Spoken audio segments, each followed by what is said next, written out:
Are you looking for better shooting experience? How about a facility where you can shoot all of your firearms in the same day, where you can move and shoot steel, draw from the holster, and practice your rifle work out to 600 yards?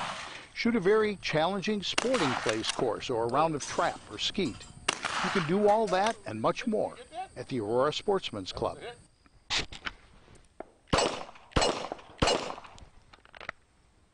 Hi, I'm David Lombardo, president of the Aurora Sportsman's Club. If you love the outdoors, you'll want to know all about Northern Illinois' largest outdoor shooting facility, the Aurora Sportsman's Club. If you're a novice looking for a basic course, an experienced shooter looking for an advanced course, or perhaps you want to participate in your favorite shooting event, or just spend an enjoyable day with a family, the Aurora Sportsman's Club is the only shooting facility in the region that offers all that and more. Interested? Then you won't want to miss the next orientation and tour of the Aurora Sportsman's Club. Call, email, or visit our website today to find out how you can become part of a better shooting experience at the Aurora Sportsman's Club in Waterman, Illinois.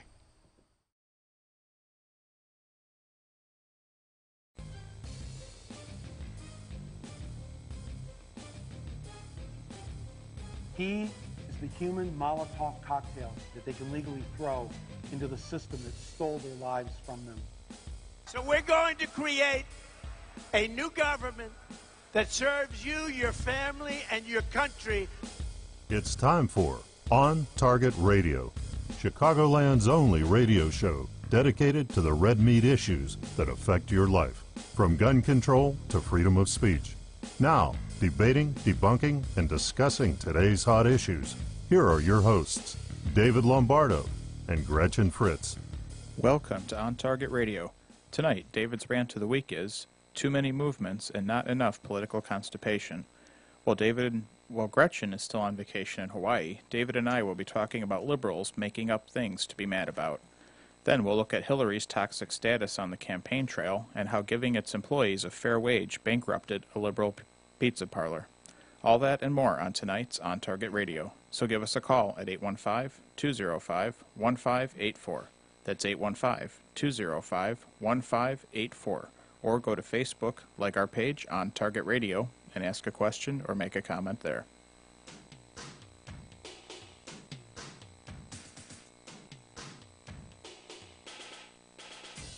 And now, from the seething cauldron of personal opinion, it's time for David's Rant of the Week. You know, seriously, how many liberal movements are there? And every one of them has determined I am personally responsible for whatever their whining issue of the day happens to be. It seems every day someone invents a new sociopathic ill that all conservatives have. I'm apparently a bigoted, racist, xenophobic, homophobic, sexist, fascist, white entitled gun nut. Who knew? I thought I was an Italian nice guy. What irks me most is I pay taxes to support these snowflakes, and instead of them saying thanks, they want to kill me. Oddly, it hasn't occurred to these genetically impaired, socially deviant miscreants that if they kill the white entitlement folks, there'll be no one left to work and provide them with tongue studs, nipple clamps, and medical marijuana.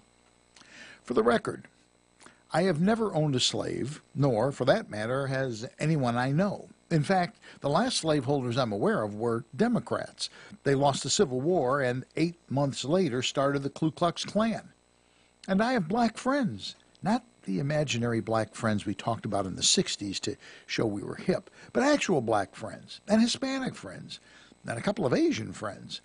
You know, I could run a spreadsheet to sort it all out, but I don't think any of them consider themselves slaves. And for the most part, they all make more money than I do these days.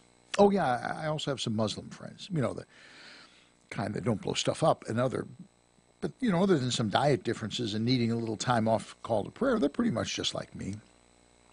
I don't see the bigoted or racist things applying to me. It's not likely that I'm xenophobic, considering I'm a first-generation American of Italian and Sicilian descent. I love my family, and they were, for the most part, all immigrants to the U.S. I worked as an international journalist for years and spent a lot of time in Asia, Europe, and the Middle East working closely with indigenous population. It's hard to be xenophobic when you're from an immigrant family and you spend much of your career in other countries working with other cultures. I don't think I qualify for xenophobia. Then there's homophobia. Okay, I have a few caveats on this one. I have some good friends who are gay, and I don't have the slightest problem with that, though the term marriage, that's rather than civil union, occasionally catches in my throat like a fur ball. Other than that, I'm not a fan of the gay pride parade, or for that matter, a straight pride parade where idiots dress up like morons and shove their sexual proclivities down my throat. Okay, that might not have been the best description. I'm also not big on boys who identify as female and want to shower with them after gym class, or women who want me to pay for their sex change operation. I don't begrudge them the change. I just don't want to have to pay for it. They didn't pay for my new AR-15. Why should I pay them to get a new set of... Well, you get the idea. Candidly, sexist gives me pause to think. In the 60s, I had a key to the Playboy Club. In the 70s, I was in college. It was the great sexual revolution, and I think I won. In the 80s, I learned the good old American wolf whistle had lost its potency. But pretty much for the past 25 years, I've been respectful of women, but, I admit I'll still open the door and pull out a chair for a woman, though I've known one or two of them that I haven't pushed the chair back in. I don't know. I don't think that's sexist, but perhaps the jury is still out. I'm not sure. Fascist. Are you kidding me? If I were a fascist, I'd be one of them. And if I were one of them, they wouldn't be calling me a fascist. That's the intellectual equivalent of an Escher drawing. It's a Mobius. Every time you refer to it, it twists around and takes you to the opposite reality. It can't exist in the real world. I'm definitely not a fascist. I candidly ask myself if I am a product of white entitlement. Since white entitlement and assault weapon are both made-up liberal terms, it's, kind of difficult to know if you are one or not. My father came to this country at age 12, penniless, with not a word of English, and worked his way through high school, college, and medical school. My mother was a stay-at-home mom until she died, and my subsequent stepmother assumed the same regime. We lived in a very upper-class neighborhood, and I went to excellent high schools, despite my flunking out of one. I joined the Army and volunteered to go to Vietnam, and in return, I got an education at the University of Illinois. The problem here is none of this was handed to my family for free. We all worked for what we got, so you can stuff white privilege where the sun don't shine, because if some dead-broke Sicilian immigrant can do it, well, so can you. And by the way, there are innumerable black corporate presidents. We've had a black president, 2 black secretaries of state, attorney general, secretary of commerce, secretary of labor, and 17 other black cabinet members. Finally, gun nut. Guilty as charged, and when all you snowflakes decide you're going to declare war on those of us that own about 400 million firearms, you come look me up, sweetheart, and bring plenty of ammo. Y'all hear? If you ask me, there are too many movements and not enough political constipation. And that, Eric, is my rant for the week, because Gretchen's not here. She's not here. No, she's not. She usually is like, I'm looking at her. I should have moved where I can look at you. Yeah, that would work. That would work. It's, it's going to be hard to talk to one another since we don't see each other. We're at an open angle. Listen, if you got something to say, since we're sort of cut adrift here, normally we just let Gretchen carry the show, Right. So you can give us a call, 815-205-1584. And before you do, make book with your friends and whether or not we'll accidentally hang up on you. That's, It's always a possibility. it has, it should work. It should be fine. It should be fine, yeah. I got, this whole racist, xenophobic, all that kind of nonsense. It's never conservatives that say people have discriminated against me. Black, I don't care who they are. You never hear them go that. They're too busy working is probably the reason why. Right, and I like how, how easily they sling names and, call us names and things like that. But then, as we're going to get into a little bit later, the minute, someone calls them a name or something like that, the sky is falling all of a sudden. Exactly. That's inappropriate. Right. Yeah, right. They're a bunch of pansies. So you got this third string baseball player, Bruce Maxwell. He's with the Oakland Athletics. I didn't know they even still had a team there. I thought they all got mugged on a bus one day and they ceased to exist. You ever been to Oakland? I have not. You're ahead of the game. No, well, I've been to Southern California, but not Oakland. I'm assuming we're talking about California. Yeah, Oakland is is up around San Francisco. It's across the bay from San Francisco, which that in and of itself will tell you something. So you got this guy, Bruce Maxwell, and he's a catcher for the Oakland Athletics. And he goes home. He, by the way, is the only Major League Baseball player to kneel during the national anthem in 2017. One guy. That's it. Because baseball is America's pastime. And they're smart enough to know they don't want to screw up their paychecks. Because the NFL is still tanking. It's on that sort of swirly thing as it goes down the drain. Yeah, It's going down. I if there was something I could do to help finish him off, I would be happy to do that. So he goes back to his hometown in Alabama, and he's African American, and that's fine. And he goes to this restaurant, and he's with a city councilman, also a black guy, and says they denied him service at lunch. And it's because he took a knee and for the national anthem. Now, he said they're racially profiling, which goes to show you right off the bat, this is not the brightest bulb in the lamp factory. No, he doesn't know what racial profiling is. Yeah, it's you would think if you were a person that felt you were being racially profiled against, you'd have some sort of an idea what it meant. Right. I mean, they said they were profiling him, or if that story were even true, it would have been because of his actions, but not because of who he is. However, it turns out it wasn't even that. The problem was he was with somebody who may not have been underage, but they carded him. It was about alcohol, and they got ticked off. The funny thing is that they said to the waiter, said, I don't know anything about you kneeling at a baseball game. I'm just carded the guy, that's all. I just carded him for alcohol. I went to the boss. I said the guy's ID was expired. I think it was a driver's license, wasn't it? Right. And the waiter said, I work 2 jobs. I don't even have time to pay attention to any of that. So he said, a friend of mine 15 years ago lost his job for serving someone a drink who happened to be underage. So anybody who looks under 30, I'm going to card him. The bottom line here is this guy made this whole thing up. He just made it up. And I don't see what the benefit is of making it up, but that's what they do. Completely fabricated. Probably went to a safe space and cried. When we come back, we're going to talk about what to me is the most bizarre story I've ever read about Joe Biden.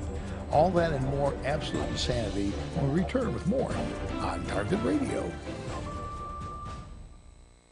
Safer USA, Chicago's most trusted name in firearm training, is offering beginners classes, tactical pistol and rifle, long-range rifle to 600 yards, and the most comprehensive Illinois concealed carry program available. The On Target Radio co-hosts David Lombardo and Gretchen Fritz will prepare you to carry a firearm for personal protection, including firearm, holster, and ammunition selection. A comprehensive law review designed to keep you out of trouble and even how to deal with home invasions. Firearm, ammunition, holster, class notebook, and lunch are provided. Safer USA and the Aurora Sportsman's Club invite you to participate in this one-of-a-kind Illinois concealed carry program that also qualifies you for Florida, Utah, and Arizona non-resident permits.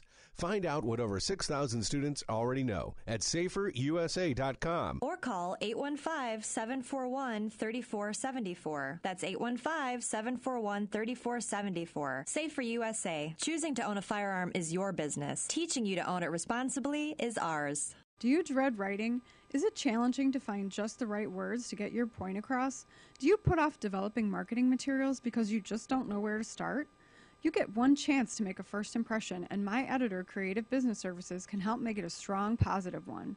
Hi, this is Gretchen Fritz, co-host of On Target Radio, and I'd like to tell you about My Editor, a business I started to help you overcome those concerns. What you're experiencing is very common. My Editor has helped business owners, candidates for political office, and even authors and public speakers. At My Editor Creative Business Services, we can simply edit your existing work or help you develop an entire writing plan of action from initial project design through final copy. We are easy to work with and will help you get your point across in the most effective manner. If words escape you, send me an email at myeditor@mail.com. Use My Editor Creative Business Services and go to print with confidence. That's myeditor@mail.com or find us on Facebook.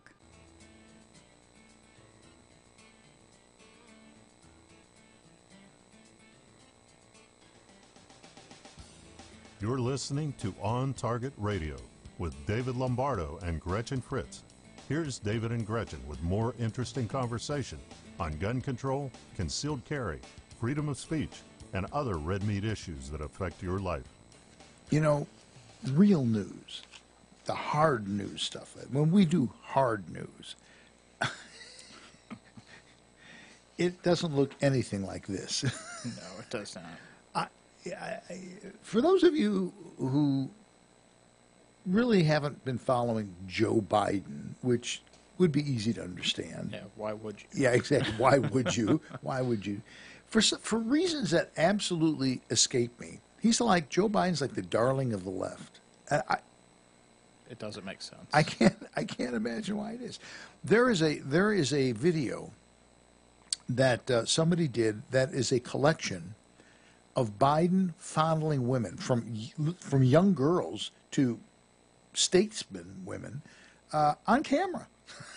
I've seen this video, and the reaction on some of their faces is really priceless. It's the vice president of the United States is like fondling a little girl on camera in the Oval Office. So you have to understand that this would be bizarre enough if that weren't true, but it is true. And everybody knows it. It's not like it's not like people are gossiping and it's not true. It's in video. This is all in video. So what do? Lady Gaga, who apparently was sexually assaulted. Right. Yeah. Somewhere in Hollywood, there were a couple of producers sitting around a table so drunk that they came up with this idea of doing a public service announcement with Lady Gaga, and that's fine. That would be appropriate because she actually was sexually assaulted, about sexual assault. Except they decided to put Joe Biden in. Maybe he's going to assault her in the camera.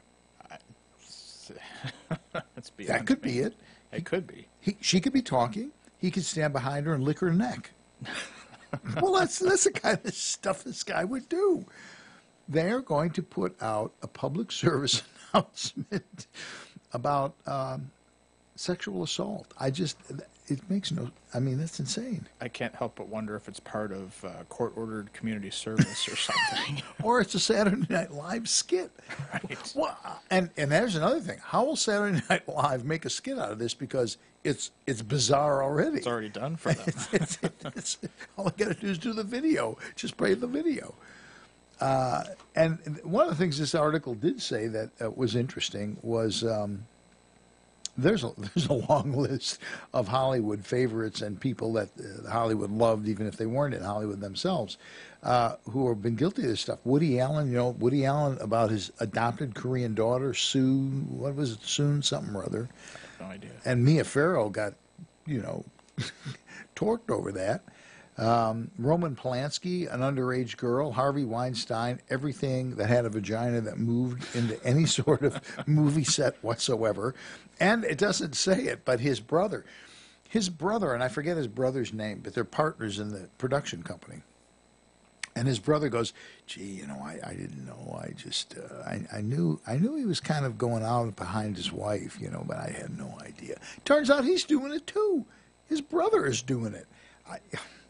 And then, of course, we have Bill Clinton, who is, I've loved cigars ever since Bill Clinton. You know what I'm saying? I just, mine never tasted the way his did, though. And Ted Kennedy, well, there's a real surprise. Right. You remember Jerry Studs? I think he was a congressman. I don't remember him. Oh, yeah, toilet. Or Yeah. the name. Yeah. And the one that is so properly yclept, Anthony Weiner. You're just asking for it with that name. If that was my name, I would seriously be looking at a name change. Oh, yeah. Yeah, anything at all would be better than Wiener.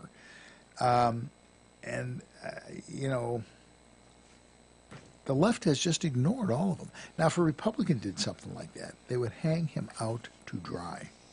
But no, for them, it's not a problem. It's an easy stretch. Well, it's funny the left is even putting something out like this because now all of a sudden they care about this. Yeah, and they haven't for decades, but now all of a sudden something changed. And these are the people that said, if you feel like a female, It's okay. Yeah, it's all good. It's good. Yeah. You can do that. Whatever you want.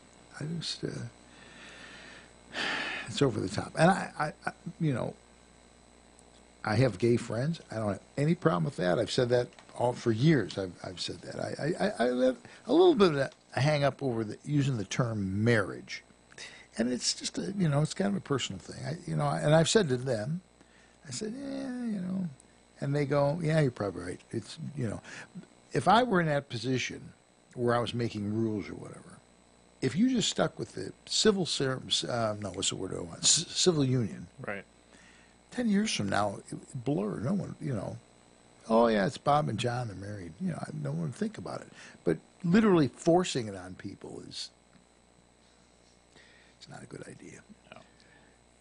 Speaking of forcing things, I was out at the club all day. What was That's called a segue. Did you notice how clever that was? Went right from one to the other. It was a little bit clever. Yeah, just a little bit though. But I took the combat focused shooting carbine class, and it's good. Rich took it. He was in it too. Oh, Yeah, okay. Two old guys crippled who can't move. We kneel down and they have to call a crane in to get us back up. But it's a really good course. You'd like it. Yeah, I wish I had a chance to get out there. Yeah, Check you it wouldn't out. probably like it when it was 35 degrees all day, but No, but was it windy out there? It wasn't windy out here. it wasn't waterman wind. I mean, there was a little breeze, but no, that wasn't. It was just cold. But it was very good. And I took the 2-day pistol course, which Friday and Saturday. They taught that. I took that a year ago, and that's an excellent course. It's an excellent course. And this one today was an excellent course. So we're gonna bring Rob Pincus in next year, and I suppose as good a time as any. We're at Aurora. We're starting a guest instructor program, and we're starting to line people up for 2018. We'll bring them in. They'll do their thing for a weekend or whatever it is. So we're going down that road. But yeah, it was a very good course, and I've never been a carbine guy. No. No, I've got them coming out of my butt, but I've never been a real carbine guy. They just look cool, So what kind of things did you do? Shot, yeah. Okay. We shot the gun. Okay. Did you know that round hole thing points toward the, what do you call it, piece of paper? The target? Target. Okay. Yeah, Oh, yeah, really? target. Yeah, the round thing points toward the target. No, it was drills, and they were very good drills. It's I'm really not a carbine guy, and I'm a pistol guy, and so the hardest thing, the thing that I kept having trouble with is if you got your carbine sighted in for, like mine was sighted in 50 yards, when you're close to the target, you just miss. You got a holdover. I mean, it's big, so I kept forgetting that. But I did well, and it was very enjoyable. But it's just basic how you manipulate it. How you carry it, manipulate it, and get up, from a ready position and all that kind of stuff. And a lot of drills, moving and shooting, all kinds of stuff. So it's well worth it. We could have had a few more people in class, but we had such short notice on it. Yeah, we only sent it out this week. Yeah, because it was just a target of opportunity. I called because I want Rob, get Rob Pincus out here next year, and they said something about, we get somebody out there next weekend. Wow. I go, okay, why not? People get really excited with things like that, like the 2-gun, 3-gun, and it sounds like it would be a good course to kind of introduce you to that. It would be, and it's totally appropriate for a beginner. I don't mean somebody that's never shot in their life, but if you're a beginner with a carbine, like an AR, you have something like that. Most of the ones were ARs. It was a couple of AKs, and there was a bullpup, which is kind of weird. Yeah, it's kind of a weird thing. But if you were a fairly novice with a carbine, it'd be a totally appropriate class. So yeah, we're gonna bring that back in. Sounds good. And they offer a bunch of courses, so we're gonna get them in. We're talking to a few other instructors already. But anyway, yeah, it's cool. If you have any thoughts or questions, give us a call, 815-205-1584. They got this 9-year-old kid. You know, the thing that bothers me about this the most is we're punishing kids who probably don't even understand that the premise, and in most cases they haven't done anything wrong anyway, but they probably don't even understand the social implications of what people are talking about. This kid's 9 years old. Oh, generally at 9, that's 3rd grade.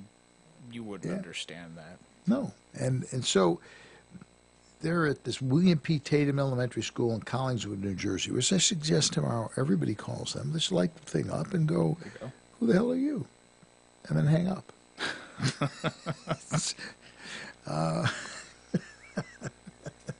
Tell them Gretchen told you to call. She's not here. She can't defend herself. There we go. Yeah. No, but what happened is they're having a party, and I think it's the last day. It was the last day of school. And they're having a party, and this 9-year-old kid makes some comment, and they don't say what the comment was, but he made some comment about having brownies there. And, I mean, I can see where that could go down a bunch of roads. We don't know what he really said. But the kid's 9 years old. Give me a break. Next thing you know, there's the cops. The cop walks in and interrogates this 9-year-old kid. Right. And not only did they, call the police, this case, I guess, got referred to the Division of Child Protection and Permanency, which I'm guessing is kind of like our DCFS.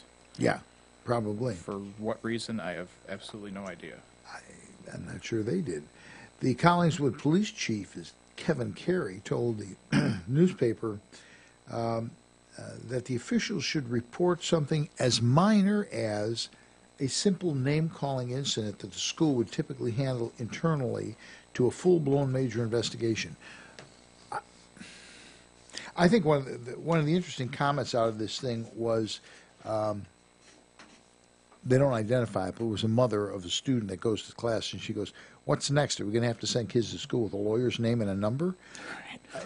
You remember a couple of years ago, I don't know if you remember this or not, there was a kid about that age who was chewing a Pop-Tart in the school cafeteria, and a teacher thought the Pop-Tart looked like a gun, and they suspended the kid. I remember that. That's insanity. It is. Or, just even using your thumb and finger as in the shape of a gun and playing cops and robbers like kids used to do. And this is just pure craziness.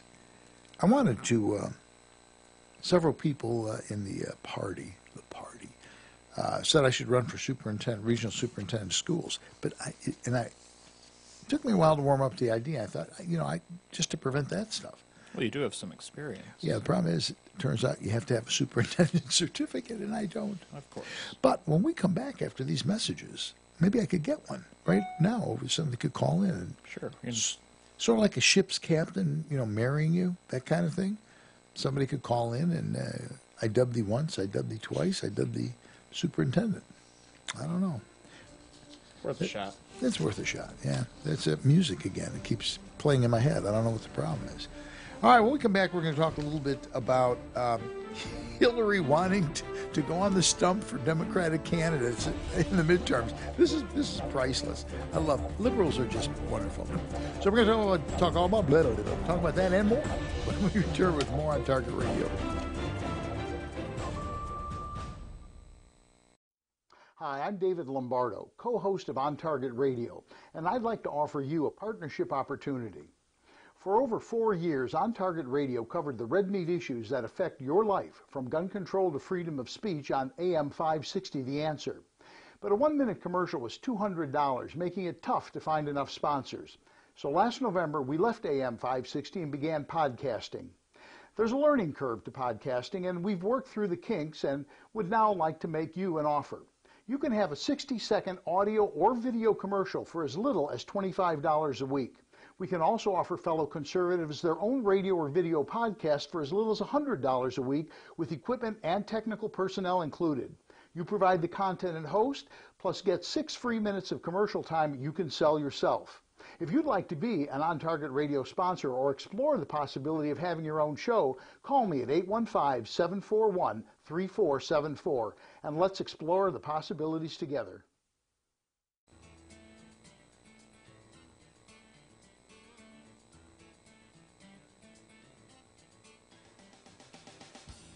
You're listening to On Target Radio with David Lombardo and Gretchen Fritz. Here's David and Gretchen with more interesting conversation on gun control, concealed carry, freedom of speech, and other red meat issues that affect your life. This segment is brought to you by the Will County Grassroots Division of the Illinois State Rifle Association. Join us at 7 p.m. Wednesday, November 15th at the Silver Dollar Restaurant in Elwood, Illinois. Our guest speakers will be Representative Margot McDermott and Senator Mike Connolly talking about how the Illinois legislature works and how the public can impact the development of new laws. Can't make it to Elwood? The program will be broadcast live and archived for future viewing at youtube.com on Target Radio. Join us Wednesday, November 15th at 7 p.m. at the Silver Dollar Restaurant in Elwood, Illinois. That series that we've been doing there, we started with the county. The series has been about how you can interact with different levels of government. So we started with Gretchen and Gloria Dollinger, and they talked about county board. How can you interact with county board? And unfortunately, we had technical difficulties, so it didn't get saved. Well, it got saved, but It wasn't really usable. It wasn't usable, yeah. But it was very good. It was very good. It was very good. And that was our first go-around. We set up monitors so people in the back could see it and, watch it. And then had we not had a technical problem, it would have been, put up on YouTube for all eternity. And then the second one we did was municipal. Right. And we had Missy, what's her last name? Sherman? From Shanahan. I can't remember her last name. And I don't remember. And the mayor, Bob Odekirk, mayor of Joliet. And they talk about how you interact with municipal government, local government. And then the last one, I think, is probably the best one we did. Last one was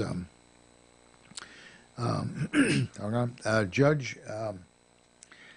Dave Carlson explained how the legal system works. Ed Ronkowski talked about what a prosecutor does. Reagan Freitag talked about what a defense attorney does, and I talk about expert witness work. And, we hear it in classroom all the time.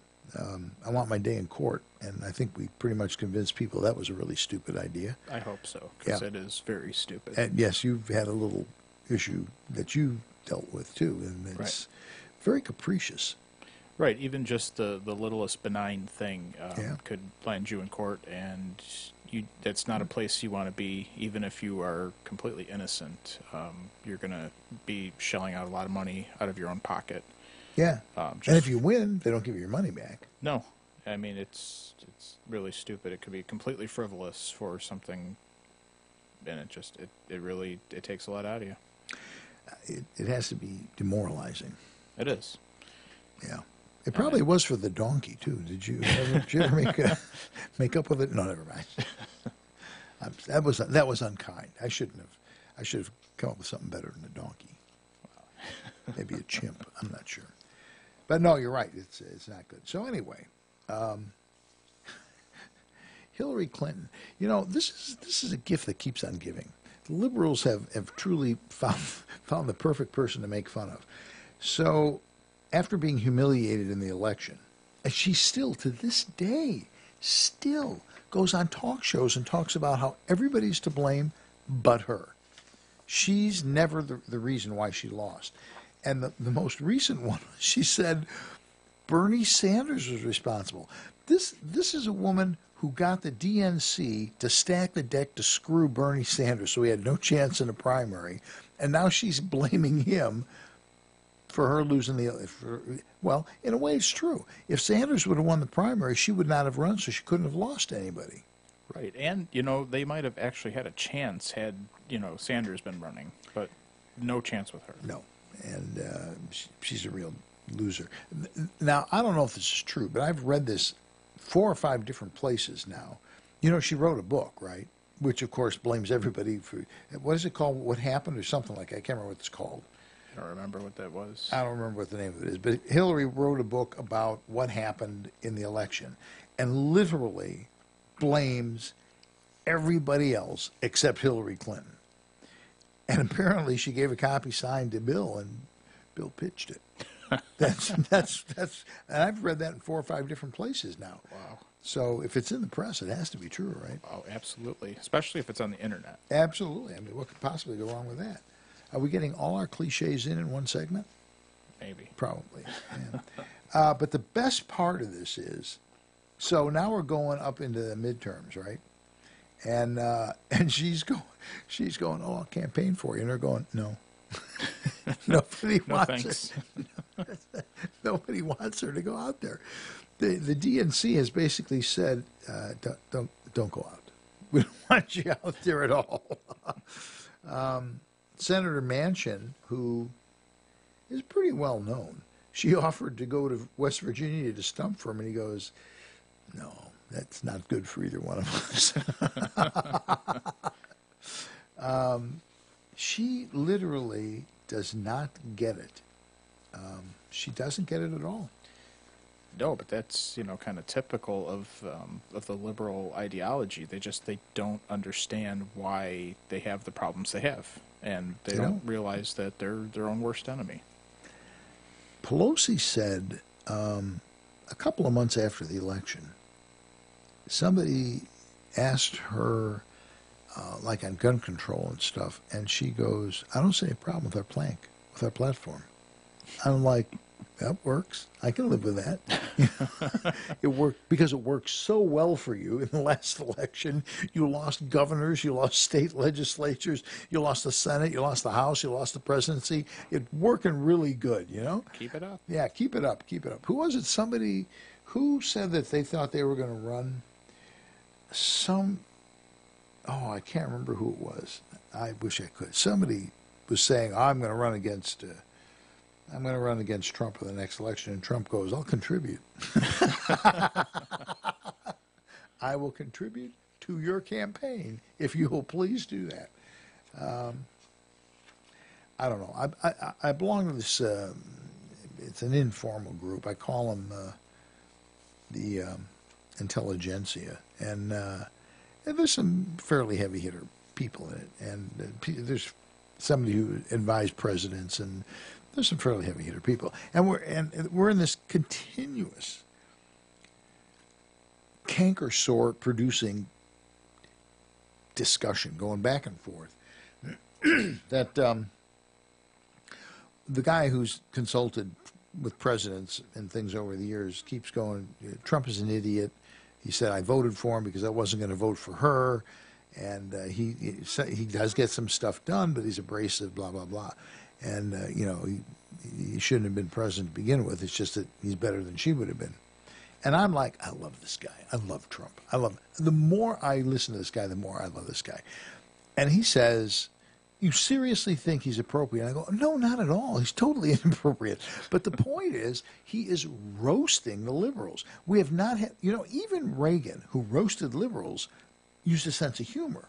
Even the liberals sometimes laughed at it, There's no liberal that laughs at Donald Trump. No. They run screaming into the darkness. He scares the snot out of those people. And I just, I've said this guy's name is Larry. And I said, Larry, you got to understand, from like my perspective, I have watched Republicans get their butts kicked by liberals. They make stuff up. They just lie about things.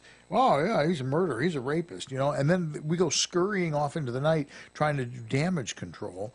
They're always bringing the game to us. Right. And Trump said, you know what? We're not going to do that anymore. We're going to play by a new set of rules. And he just scares the living snot out of them. So, is he couth? No, he's not. And he's kind of jerky, and I love him. I like it too. I mean, that's everything we need that we've never had. That's exactly. I mean, literally, that's what I've said. For the times, and particularly the way liberalism has gotten to be lately, he just takes zero. And he kind of surrounded himself with people that were the same way. When T-Rex, I remember, was going on some trip somewhere, and all the press is gathering all their crap to go, and he goes, "Oh, I don't have room for you. I'm not taking you." Right. Now, here's the horrifying part of that story. A lot of people don't know. it was very sad, and I wept openly. They had to fly first-class commercial. Oh, jeez. Which is just... That's painful. It is. It's painful. They don't let you get out of your seat and do the hula and stuff, you know. It's just... it was... only journalists could complain that they have to go first class. Yeah. Who else? Who else would do that? I don't know. I really don't. The second law of entropy, which admittedly isn't politics, but the second law of entropy is things in the beginning are organized, you know, they're as good as they're going to get. And from there on, things just evolve. It keeps getting bigger and worse, right? Right. And under the entropy thing, they don't get better. They never return to where you want them to be. I don't know that there's any way to put the cork back in the bottle. No, there's not.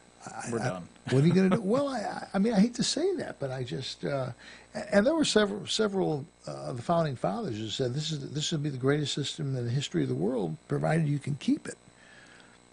And it's looking like that proviso may not be necessarily true. I don't know. And everybody blames everybody. You know, you did this, you did that. But the fact of the matter is, sure, there's underhanded conservatives. I wouldn't argue that. But this stuff is George Soros and Bloomberg. These two guys have done more to damage this country. It's absolutely shocking. It really is.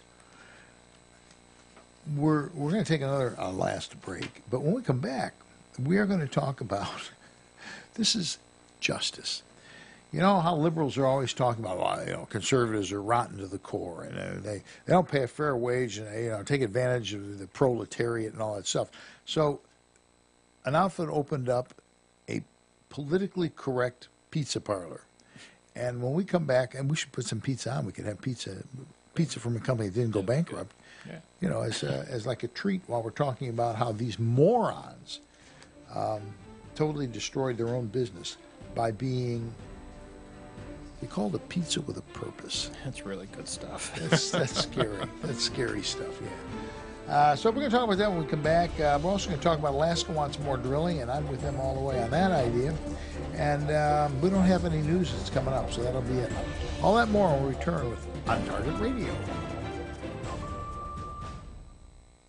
Safer USA, Chicago's most trusted name in firearm training, is offering beginners classes, tactical pistol and rifle, long-range rifle to 600 yards, and the most comprehensive Illinois concealed carry program available. The On Target Radio co-hosts David Lombardo and Gretchen Fritz will prepare you to carry a firearm for personal protection, including firearm, holster, and ammunition selection. A comprehensive law review designed to keep you out of trouble and even how to deal with home invasions.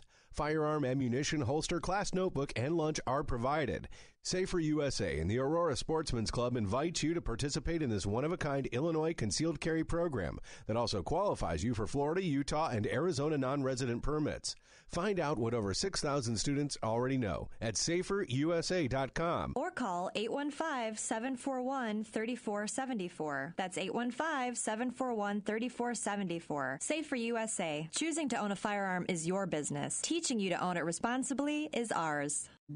In need of a ride to O'Hare or Midway Airport? Well, look no further. The Yellow Checker Cab Company is the cab company for you. With the Yellow Checker Cab Company, you will always be greeted by a friendly face and arrive safely and on time for your flight. Start your trip off right by taking advantage of one of their limos, shuttle vans, cabs, or courtesy cars. And airport trips are not all they specialize in. This 24-hour cab service will pick you up anytime, any day, for any occasion. From bachelorette parties to school dances to just a night out with friends. Yellow Checker Cab Company has the best rates in town. So sit back, relax, and leave the driving to the professionals. Once you experience their fast and affordable cab service, you'll be a customer for life. When it comes to cab companies, be sure to choose Yellow Checker Cab because you have the right to expect certain things from your cab company. For further information or to book your trip today, call 815-744-2900. That's 815-744-2900.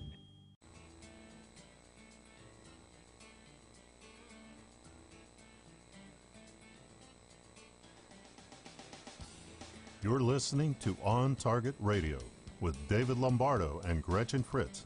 Here's David and Gretchen with more interesting conversation on gun control, concealed carry, freedom of speech, and other red meat issues that affect your life.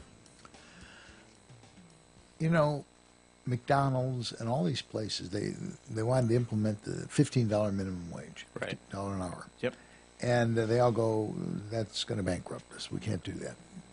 And what it has ended up doing is two interesting things. Some companies have turned automation so that they've eliminated the worker entirely. And then, and electricians, that's another one that Right. they were underpaying. Some companies have said, we're not going to pay that. And, of course, they get picketed by every loose wing nut in the world.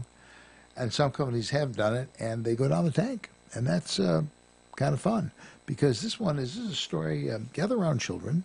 Uncle Dave is going to tell you a story of a liberal pizza parlor. Now, you ask yourself, what would be the difference between a conservative pizza parlor and a liberal pizza parlor? Would there be like, I don't know, just veggies on it? I'm not, what's the difference? Well, I wouldn't eat at the liberal one. That would be one difference. Yeah, well, there you go. They lose half of their income base. And it turns out that no one else ever will eat at the liberal one because they're idiots. This outfit, I'm just looking for the name. I don't see it, but It was Haley House. There's some outfit named Haley House, and apparently they help develop nonprofit corporations and that sort of stuff, and they came up with this idea of, they call it Dudley Dough. Right off the bat, I'd think, bad choice. Right. Yeah, let's go to Dudley Dough, Doesn't sound very appetizing. As an aside, speaking of pizza with weird names, were you about to say something? I saw you do that. No? Back when I was at the U of I, there were these two guys, Ralph Sen and Joe Ream. Good guys. I checked them out as pilots. And they had a thing called Garcia's, which was a pizza by the slice.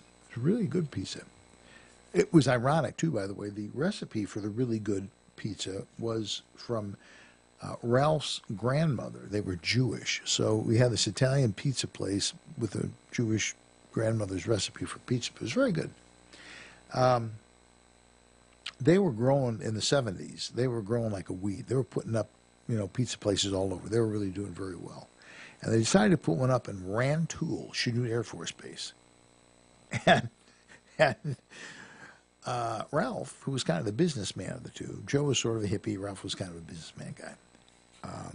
He said, we're going to do a slogan for that area. We're going to target that area. He came up with a slogan. They put it out. They printed it on all the boxes, on everything. And it was, what a friend we have in cheeses. And it tanked. It just went right down the crapper. I can't imagine why. And he goes, have they no sense of humor at all? Anyway, speaking of monumental pizza failures, so this outfit, Dudley Dough, which to me is a kiss of death right from the beginning, decided that they were going to show Republicans, they were going to show the conservatives how to run a business. They were going to run this business as socially aware, right? This is going to be social justice business. And they were going to pay a fair wage. You know how they're always talking about reasonable gun control and fair wages. Right. So their company is going to be the model, the role model for all businesses going forward. And so and then it doesn't say what they were paying, but it says 2 to 3 times more than other places were paying the same people. And they went bankrupt. Go figure. Bing Broderick, which is another thing. Would you work for a guy named Bing? Right, exactly. It's not even a good search engine. No, it's not. It comes up Bing Crosby. You don't even get your name listed. You're like number 743 down the list.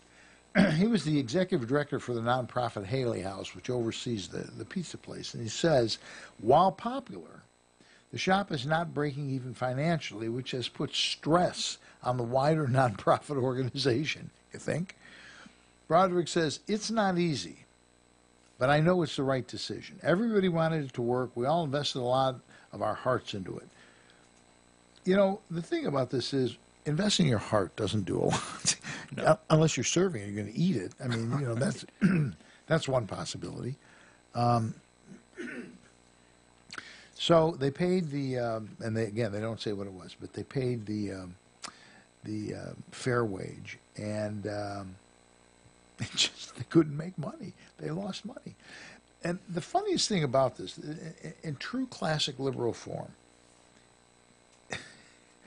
Luther Pinckney, a team leader at Dudley Doe, says, I don't think anyone is looking at it as a failure. He goes, it's an experiment, and some very good things came out of that, such as skill building for staff and being in the building at this time of gentrification and change. It failed, okay? It's that simple.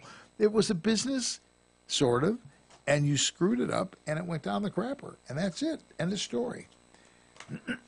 And apparently, they still talk about this in Boston. You know, you would think, like, maybe learning how to lose could be one of the skills, but, you know, they can't even do that because it's not a failure. Because they... So you get a trophy anyway, right? For participation. Right. Why don't we get trophies for participation? I don't know. We sure as hell have to get some paid for it, yeah. Which brings up the other question. We're sitting here doing this, and Fritz is on a vacation in Hawaii. What did we do wrong here? Something's not right about that. Something about that is not right at all. I'd say she was glomming money out of petty cash, but we don't even have petty cash. No. You know, I mean, there's nothing. She's not selling equipment or anything. I don't know where she gets this. I don't know. She's a rich woman now, you know. It's all that county board stuff. She's a landowner, and she's got county board. And, yeah. I don't know. I think it goes to her head sometimes, you know. When she starts arriving in a limo and wants to have a trailer out front for makeup and wardrobe, I just... wouldn't surprise me. It wouldn't. This is great, because I know she's not listening. She said they're at the beach or something, drowning. I don't know, they're riding whales or doing something, I'm not quite sure what. She said, I can't watch the show, which didn't surprise me, because she never does. But so we can say anything we want, right? Sure. She's probably recording See how that works out. She'll kick my ass when she comes home, yeah. That story's down. We're done with that story. And this one is a little bit true to my heart. Have you ever been to Alaska? I have not. I've always wanted to go. Oh, yeah. If you've never been to Alaska, it is, and don't, like, do the stupid cruise thing. Go to Alaska. Go to Alaska. You know, the thing that'll strike you, the first thing, is in the small towns. You go out there and, like, you go to the little diner, and you walk in the door, and there's, like, rifles propped against the wall. Nice. Oh, yeah, they just walk in with a rifle. Yeah. Sounds like my kind of place. Yeah. Bob, want your coffee? Yeah, I'll take some coffee. Nice rifle. You got a new rifle there, do you? Yeah. I don't know what accent they use, but I've been there, and it's a beautiful place. You're usually so good with accents. I don't know that Alaskans actually have an accent. The Maybe Inuits might, but I didn't spend a lot of time with them. Right. They're kind of up in BFE, you know. Interesting thing, that the bishop, the Catholic bishop or archbishop, doesn't matter, one or the other, goes around to all the small towns on Sundays and does masses, and he flies. Everybody up there flies, you know. So he gets in his little airplane, he flies over to this little town, gets out, does a mass, gets in his little airplane, flies over. He does like 8 or 9 masses in a day. Very resourceful people. Anyway, there's an area. First of all, let me take a step back. I researched an article on the petroleum industry. This is probably 15 years ago now. And I spent the better part of a year researching for the magazine I wrote for. And I went out on offshore rigs and seismic and land buys, and I went on a drilling rig in Utah, and I went on a well and all kinds of stuff. It was very cool. And I did enjoy it a lot. But what a lot of people don't know is there's enough oil under our land to go for many, many years, without having to import a dime's worth. It's been liberals that have block this at every turn. So the Arctic National Wildlife Refuge, this is one of the interesting things about this issue. Oh, you can't do that, you'll spoil it. It's like a gazillion square miles. It's this vast thing. And the drilling that's being done on it now that they got through is like several football fields. I mean, it's not like it's a big deal. Right, they said it was 19.3 million acres, and it would account for the whole thing. It would account for 0.01% of the total landmass. It's insane. And you know, the oil industry is very interesting. People go, oil's so expensive per barrel. What a lot of people don't know is that most of the expensive barrel of oil is tax. It's federal. It's the feds are again. But I met this guy. I was introduced to this guy in Louisiana when I was down there going on an offshore rig. And he had been what they used to call wildcatters. They don't like that term anymore, but they used to call them wildcatters. He'd go out and explore for oil. And he said, let me explain something to you. You know, you want to know why it's so expensive. He said, here's why it's so expensive. He said, me and my family and my friends have been rich and bankrupt more times than you can count. He says, it takes about $1 million to put a hole in the ground to find out if there is oil there to begin with. Now, that's not a drilling rig. That's an exploratory rig. So you're looking at $1 million just to go down and see if there's something down there that you can actually take out. He said, we may do 6, 7 of those things before we find a drillable spot. I've got my entire family, all my friends, everybody's putting up money for this thing, right? And every time that's a no-go, that's $1 million you lose. And then he says, when you finally found one and you're producing oil, you think I'm going to turn to them and go, you know, oil's awful expensive. We ought not to make so much money. He goes, no, no, we're in the business. This is a business. We're taking our money and going home. So they want to drill, and up in the Arctic National Wildlife Refuge, the thing that struck me the most about being on an oil rig out in the Gulf, they talk about the ecological disaster it is. Fish use the rig as habitat. Some of the best fishing in the Gulf is directly underneath the oil rigs. It's all smoke and mirrors. They just make this stuff up. They really do. They make it up. Apparently, Trump, I guess, Trump is going to lift the ban on that, and animals are amazingly adaptive to this stuff. Yeah, and so are the people, apparently, because I think 89% of them are in favor of it. There's not a lot of work up there. So 86%. This is a lot of work when you get this. It does. It makes a difference. There's some just astoundingly poor areas in Alaska. Inuits are, they're just... So anyway, I don't know. But I hope they do drill, because we're way too reliant on other countries for oil. We really are way too reliant. And you don't have anything enclosed. I didn't tell you that, did I? No, I did check, though, just in case. Because just in case you threw something in there. Well, I just thought it would... we're giving you a little night off, too. A little break nice. here. That's very nice. Fritz goes to Hawaii. You can go to Manhattan. You know what we got lined up for next week? What's that? I was asking. Do you know? I don't know. Oh, no, I have no idea. No. But Fritz will be back. That's good. So that's what we have. God help me that she doesn't listen to the show. If she goes and listens to the recording, she'll come back and kick mine. She won't be back next week, then. Yeah. That's how we'll know. I don't know. Anyway, we'd like to thank you for taking time to listen tonight. You didn't call, but that's all right. And we appreciate if you tell your friends about On Target Radio. We also like to thank our engineer, announcer, and guest co-host, Eric Allen, for filling in while Gretchen is baking in the Hawaii sun. And our sponsors, the Will County chapter of the ISRA, Yellow Checker of Joliet, My Editor Creative Business Services, the Aurora Sportsman's Club, and Safer USA. And join us, for this thing coming up. We're going to have a senator, we're going to have a representative at the ISRA meeting. And by the way, if you are a member of the ISRA, your name is in a hopper, and we draw for a gun every month. And if you're there, you get it. We haven't been giving away very many. No, because they're never there. Anyway, other than that, we hope that you'll listen next week when we'll be covering more red meat issues that affect your life.